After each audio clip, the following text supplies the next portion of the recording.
ആ എന്താ അർജന്റായിട്ട് കാണണം പറഞ്ഞ് ഇത് കാണിച്ചു തരാൻ വേണ്ടിട്ട് നിങ്ങളെ വിളിച്ചത്. ഞാൻ എന്ത് ഹലാക്കാന്നാ അർജന്റായിട്ട് കാണണം എന്ന് പറഞ്ഞപ്പോളേ ഇപ്പൊ എന്നേപ്പോ ഉണ്ടാക്കി എനിക്കറിയില്ല കേട്ടോ. കാരണം ഞാൻ അന്ന് ഉണ്ടാക്കിയ സമയത്ത് പറഞ്ഞു കഴിഞ്ഞാൽ എനിക്ക് 10-22 വയസ്സുള്ളൂ. അന്ന് അതേമാതിരി താടി മീശൊന്നും മരച്ചിട്ടൊന്നും ഉണ്ടാവില്ല. ആ സമയത്ത് ഉണ്ടാക്കിയതല്ലേ.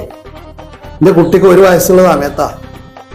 ഓന്റെ കുട്ടിക്ക് 9 വയസ്സായിട്ടുള്ളൂ. അപ്പോഴത്തേന് ഇതാ ഈ കോളത്തിലായി. എന്നോ ഒരു പേരുണ്ടാക്കിന്ന് വിചാരിച്ചിട്ട് ഇപ്പൊ കാലാകാലം ഇതിന്റെ പിന്നാലെ നടക്കാൻ പറ്റുമോ? മനുഷ്യന്മാര് മരിച്ചു പോകണില്ലേ? അതിന് മേലുണ്ടോ ഇപ്പൊ 1-2 ടൈൽസ് ഒന്നും എടുത്ത് പിന്നെ പറഞ്ഞു പോകുന്നു വിചാരിച്ചിട്ട്? തീരെ ഉറപ്പില്ലാതെ നിങ്ങൾ ഉണ്ടാക്കിക്കുന്നത്. എവിടെ ചെന്നാലും പറയും പരമാവധി പൈസ കുറഞ്ഞോട്ടെ അങ്ങനെ വരുമ്പോ ആയുസും കുറയും. അത്ര തന്നെ ഉള്ളൂ.